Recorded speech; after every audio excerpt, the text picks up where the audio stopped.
Welcome to The Explainer. So, today we're going to talk about something really powerful. How you can bounce back when you're just completely burnt out. We're going to dive into a personal story about resilience, about dealing with pressure, and, the unexpected role that prayer can play in getting you back on track. You ever feel like a rubber band that's just been stretched one too many times? One day you're feeling sharp, focused, full of that good tension, and then suddenly the string just goes totally slack. That's what we're talking about today. That feeling of elasticity, that bounce back ability that we all need. And more importantly, what happens when it's gone. And this whole feeling is captured perfectly in this one personal story. It's about what happens when you hit a wall. That point where just trying harder, well, it just doesn't work anymore. Okay, so the story starts with this young guy, a physics major, who has this really specific, really tough goal.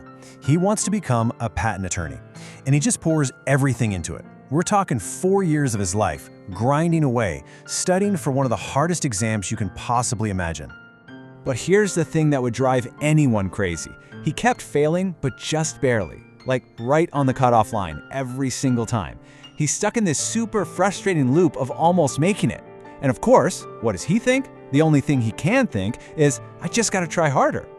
So, what does he do? He doubles down. He figures the only answer is more effort, and that means zero distractions.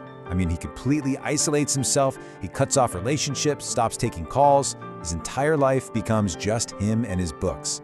He's totally convinced that this is the secret sauce, the thing that'll finally push him over the edge to success.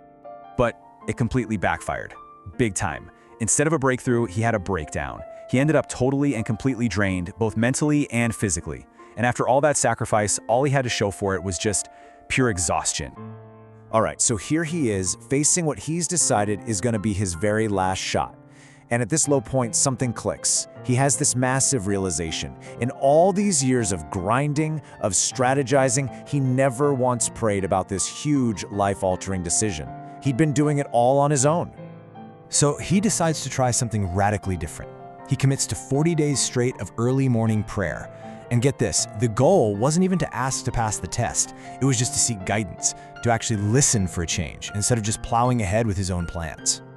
And it's wild. Near the end of these 40 days, one single word just pops into his head with total absolute clarity. That word? Mission. And that one word just changed everything. It completely rerouted his entire future, pointing him away from law and onto a brand new path. And the change was profound. It wasn't just about his career path. All that crippling anxiety he had about the exam, gone. He had this chronic stomach issue that had been bothering him for years. That disappeared too. His physical health got so much better. His whole life was basically restored. And prayer became this crucial, non-negotiable part of his routine. So, this incredible experience naturally leads to a bigger question, right? What makes prayer work? What makes it effective? And the answer he found is really interesting. It comes down to a teaching that shows two totally opposite ways of going about it. Okay, so on one side, you've got what you could call public prayer. The kind that's done out on the street corners, designed to be seen by other people. The audience is human. But then, on the complete other side of the spectrum, you have private prayer. This is done in an inner room with the door shut. The only audience here is God. But wait, this whole privacy thing isn't just about, not showing off or trying to be humble. The teaching goes way deeper and gives us a really profound reason for seeking out that quiet, private space. And here's the key idea. The teaching talks about praying to a God who is in secret or hidden. So think about that. The focus isn't on you hiding your prayer. The focus is on seeking a God who is, by nature, concealed. Someone you have to actually look for. This sets up a really powerful logic. It just makes sense, right? If something is hidden, you have to actively go looking for it. And a search like that needs real focus, real dedication. You can't do it with a million distractions around. That's why finding a private, quiet space isn't just a suggestion. It's essential for this kind of search. So let's bring this all back home. How does all this connect to that idea of getting your elasticity back? Well, this is exactly how you start to rebuild that inner resilience, that strength we've been talking about. And what's so powerful is that this practice, it's not just a tool you pull out when you're in a crisis. It's described as something way more fundamental. It's the one connection that remains. Even in your final moments, when you can't read, you can't sing, you can still pray.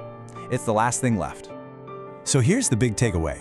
This private practice of seeking what's hidden, that's the foundational work.